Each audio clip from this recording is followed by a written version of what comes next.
Thank you, ma'am.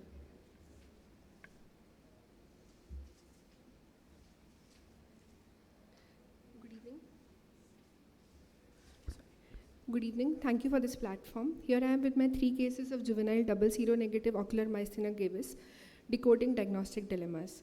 All due consents were taken from patients to display their data and pictures.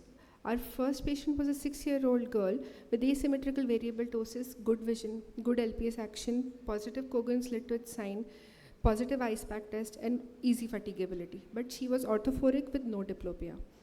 Our second case was a 5-year-old girl who came for second opinion as she was advised strabismus surgery elsewhere. Her mother complained mainly of a fluctuating diplopia by the end of the day. She had intermittent exotropy of 30 PD, defective convergence. We made her sit in the OPD for the whole day, and at the end of the day, fatigue precipitated both diplopia and mild ptosis. Our third case is an 8-year-old boy who was operated by us for convergence insufficiency intermittent exotropia. And on 3-month follow-up, he came with a 20 prism diopter of exotropia, which was comitant in nature, and a mild ptosis, which was not present before. ISPAC test was positive, and easy fatigability was seen. So, suspecting ocular myasthenia gravis in all 3 cases, we had sent them for further investigations. But all 3 children came negative for serological test of AChR antibodies and MuSK antibodies. Also, their CT test was normal with no thymic hyperplasia. So we were in a fix. Is it ocular myasthenia gravis or a masquerade? So we went back to our clinical diagnosis. All 3 cases were positive for ISPAC test and fatigability. Also, there was variability in ptosis or ophthalmoplegia. So we did repeated nerve stimulation test. The first 2 children did not cooperate, but the third child had a positive RNS test. Then we administered oral pyridostigmine, and all 3 kids improved. Hence, we clinched the diagnosis, a therapeutic diagnosis of double seronegative ocular myasthenia gravis. So here I would like to say that ocular myasthenia gravis in children is very rare and the prevalence is unknown, especially the double seronegative type. So we have to be very careful and suspicious of such cases.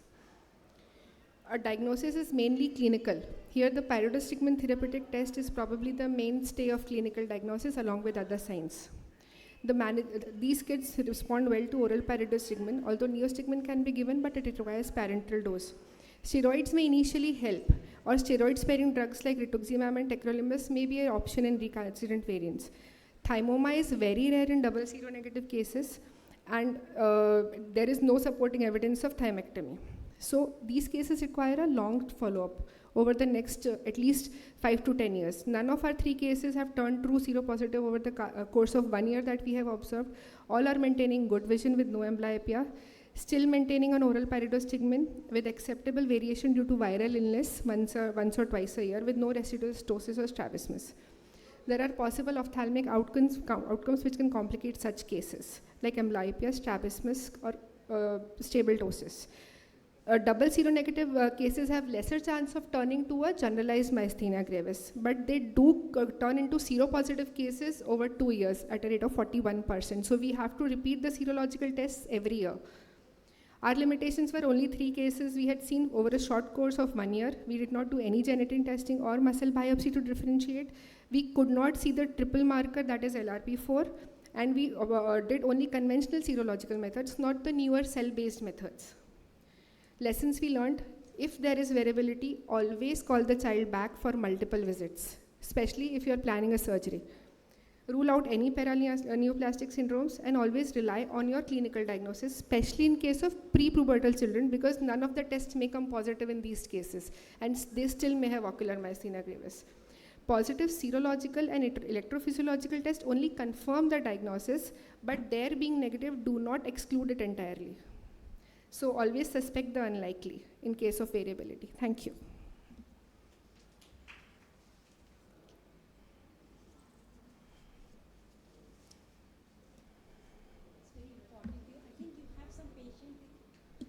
Intermittent exotropia. Yes, ma'am. So it's very difficult to suspect this in cases of, because sometimes intermittent exotropia also the angle varies, Yes, sir.